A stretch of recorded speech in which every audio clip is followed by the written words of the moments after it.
चलिए, अच्छा पढ़ते हैं डेवलपमेंट ऑफ एम्ब्रियो। और डबल फर्टिलाइजेशन भी बड़ा इम्पोर्टेंट होता है, लेकिन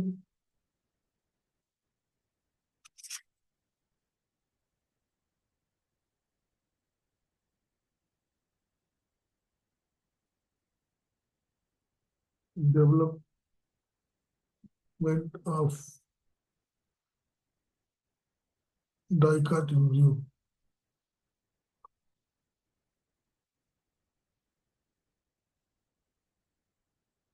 इसमें ये न्यूक्लियस है, ये जाइगोट है,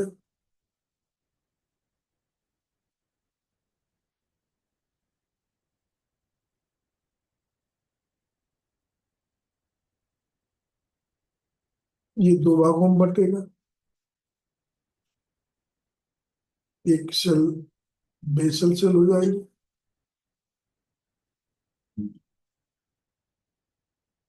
और दूसरी सेल जो है एपी बेसल हो जाएगी।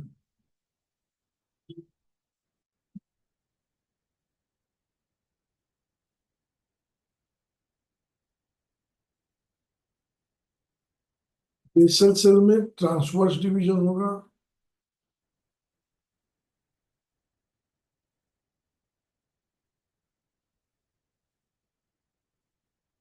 ट्रांसवर्स डिवीजन होने से सस्पेंसर बन जाएगा। बेसल सेल में लगातार डिवीजन हो रहा है, ये ये ये, और इससे ये सस्पेंसर बन जाएगा।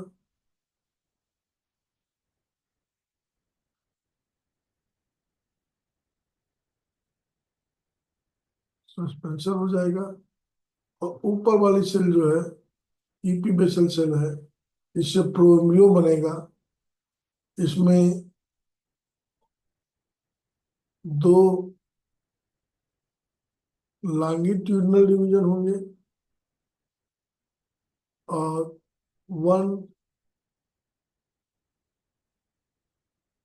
ट्रांसवर्स डिवीजन होगा। इससे क्या होगा,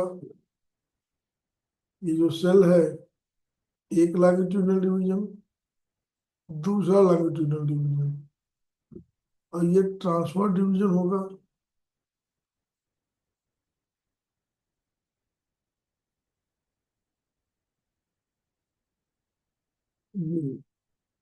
ये बन जाएगा प्रोएम्ब्रियो।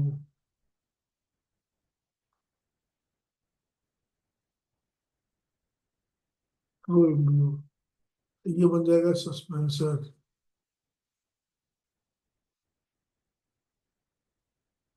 अब प्रोएम्ब्रियो में दो टार होगा, एक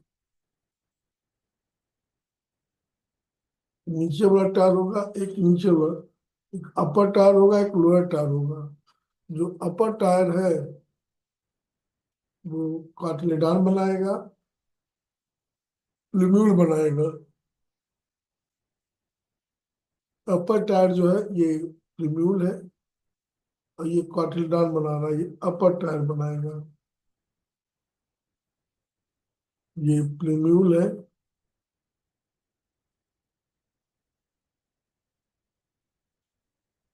ये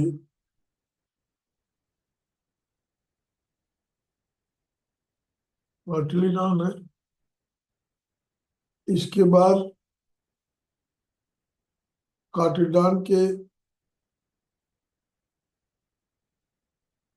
ऊपर दो भाग होंगे, और ये रेडिकल बनाएगा।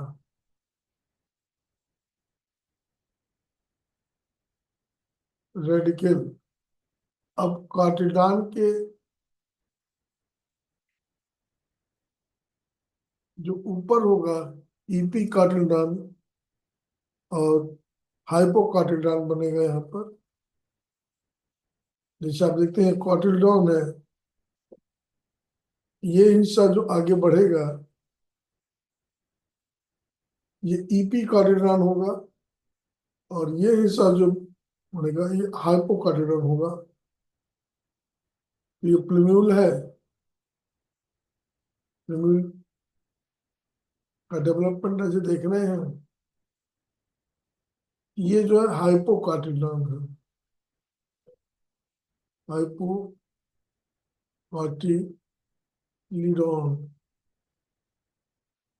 और ये ऊपर हिस्सा जो है ईपी कार्टिडोन होगा, ईपी कार्टिडोन, और ये रेडिकल होगा।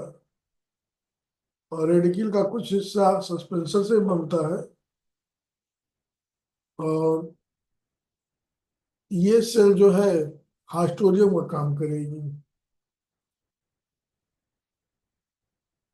हास्टोरियम का काम करेगी। बाद में लास्ट में इसको कुल मिला के देखेंगे तो मान लीजिए ये न्यूक्लियस है, ये आपका हिस्सा जो है हास्टोरियम होगा।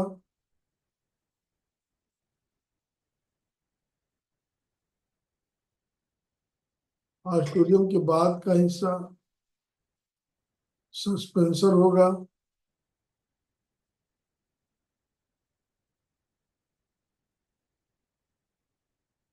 और हाइपोट इसकी सबसे अंतिम सेल सस्पेंसर की ये रूट कैप बनाती है।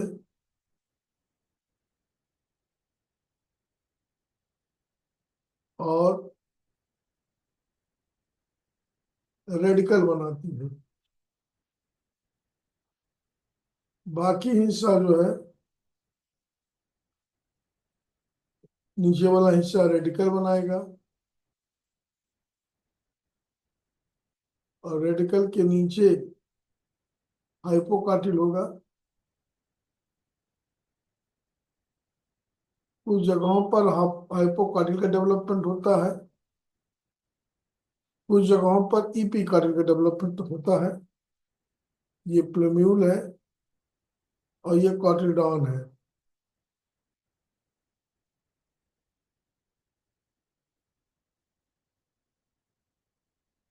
प्लूम्यूल है, ये कॉटिलडॉन है। तो ये डाइकाट एम्ब्रियो का स्ट्रक्चर हो गया, डाइकाट एम्ब्रियो का डेवलपमेंट हो गया। अब बात आती है कि एंडोस्पर्म कैसे बनता है, एंडोस्पर्म कैसे बनता है। एंडोस्पर्म तो पीईएन सेल होती है, ये एम्ब्रियो सैक है, और ये एम्ब्रियो है, और ये पीईएन सेल है, प्राइमरी एंडोस्पर्म न्यूक्लियस सेल है। ये एम्ब्रियो है और ये एम्ब्रियो सैक है। अब समझिएगा कैसे एंडोस्पर्म बनता है। जैसे जैसे एम्ब्रियो का डेवलपमेंट होगा, पीईएन की सेल जो है में फ्री न्यूक्लियर डिवीजन होगा, फ्री न्यूक्लियर डिवीजन होगा। और फ्री न्यूक्लियर डिवीजन होने से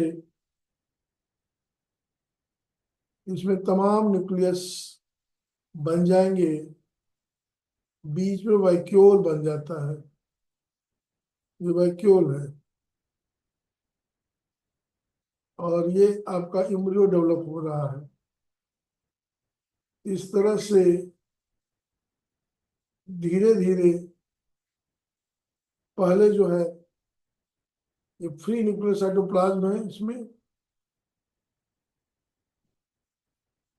साइटोप्लाज्म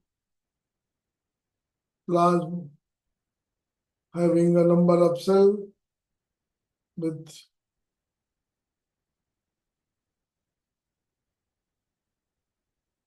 number of nucleus, इसको जो है न्यूक्लियर सेट एंडोस्पर्म कहते हैं। न्यूक्लियर एंडोस्पर्म कहते हैं।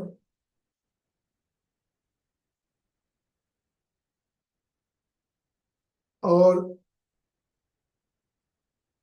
न्यूक्लियर एंडोस्पर्म कुछ दिनों बाद अपने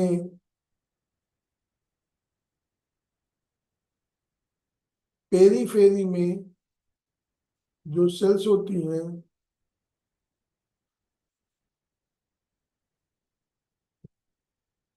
पेरीफेरी में जो सेल्स होती हैं उसमें सेल वॉल फॉर्मेशन स्टार्ट कर देता है। जिसे सेल वॉल फॉर्मेशन स्टार्ट हो गया तो पेरीफेरल सेल में साइटोप्लाज्म फॉर्मेशन स्टार्ट होगा।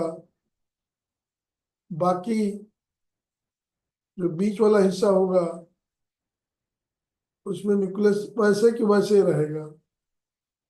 तो समझिए कि बाकी हिस्से में अभी न्यूक्लियस वैसे ही है। तो सेल वॉल फॉर्मेशन स्टार्ट होता है पेरीफेरल रीजन में। Cell wall formation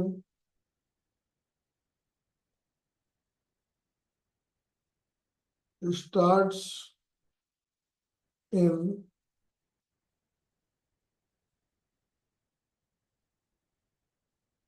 peripheral region। ऐसा कुछ कोकोनट में होता है और धीरे धीरे जो सेलुलर पार्ट है वो उसकी थिकनेस बढ़ती जाती है। सेलुलर पार्ट की थिकनेस धीरे धीरे बढ़ती जाती है और न्यूक्लियर पार्ट धीरे धीरे फ्री न्यूक्लियर पार्ट धीरे धीरे कम होने लगता है। नारियल में आप देखे होंगे, नारियल का जो कर्नल है, ये कर्नल है इसका, ये सेलुलर पार्ट है, नारियल का कर्नल कहते हैं इसको। इसकी मोटाई धीरे धीरे बढ़ती जाती है, इसको बोलते हैं कर्नल। ये इसका सेलुलर पार्ट है और बीच में अभी इसमें पानी रहता है, वो फ्री न्यूक्लियर है। तो इस जो एंडोस्पर्म न्यूक्लियर एंडोस्पर्म होता है वो बाद में धीरे धीरे सेलुलर एंडोस्पर्म में बदल जाता है। कोकोनट में तो आप देखेंगे, व्हीट में आप देखेंगे,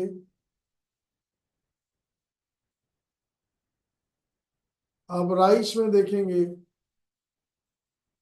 इन सब में पहले फ्री न्यूक्लियर होता है और बाद में फिर सेलुलर हो जाता है, पूरा फिर हार्ड हो जाता है।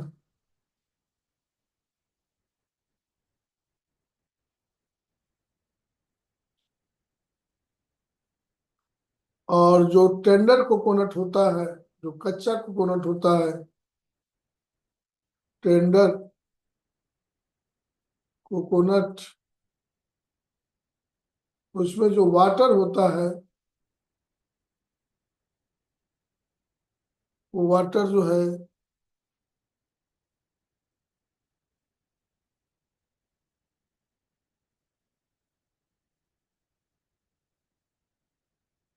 ही क्या है, फ्री न्यूक्लियर साइटोप्लाज्म है। तो ये तो बात हो गई सेलुलर एंडोस्पर्म की। हमेशा एंडोस्पर्म सेलुलर ही नहीं होता, न्यूक्लियर नहीं होता, एंडोस्पर्म सेलुलर भी होता है। अगर एंडोस्पर्म सेलुलर है तो क्या होगा, ये इसका एम्ब्रियो है और ये इसका पीईएन है। तो जब सेलुलर चल होगा तो पीईएन वन साइड पहुंचेगा और वहां पहुंच करके एक सेल वॉल बनेगी, फिर ये फ्री हो जाएगा। ऐसे धीरे धीरे क्या होगा, सेल वॉल की संख्या बढ़ती जाएगी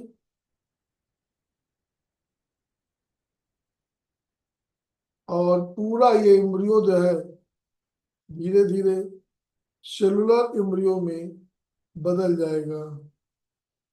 संख्या ऐसे बढ़ती रहेगी। हर न्यूक्लियर डिवीजन जो है वो followed by, each nuclear division is followed by cytoplasmic division. और धीरे धीरे पूरा का पूरा एम्ब्रियो सैक जो है, पूरा का पूरा एम्ब्रियो सैक सेलुलर हो जाएगा। तो ये सेलुलर एंडोस्पर्म है। क्या इसमें होता है, कहाँ से स्टार्ट होता है? Each nuclear division, each nuclear division is followed by cytoplasmic division.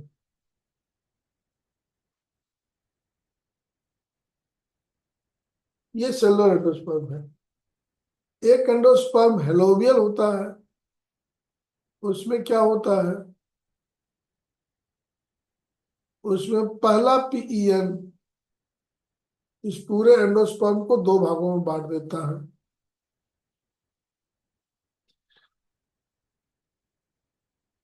एक पार्ट चलेजर हो जाता है, एक पार्ट माइक्रोपाइलर हो जाता है। ये माइक्रोपाइलर पार्ट हो गया और ये चलेजर हो गया।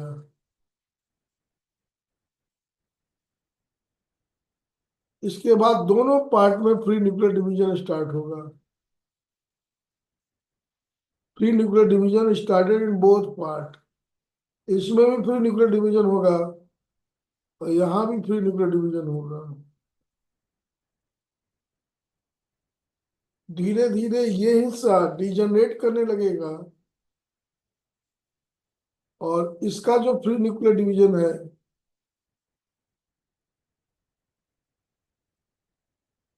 बाद में सेलुलर एंडोस्पर्म बदल जाएगा और ये डीजनरेट कर जाएगा।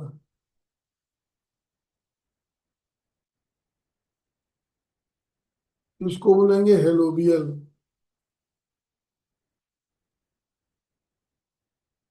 हेलोबियल में क्या हो रहा है? First nuclear division is followed by cytoplasmic division.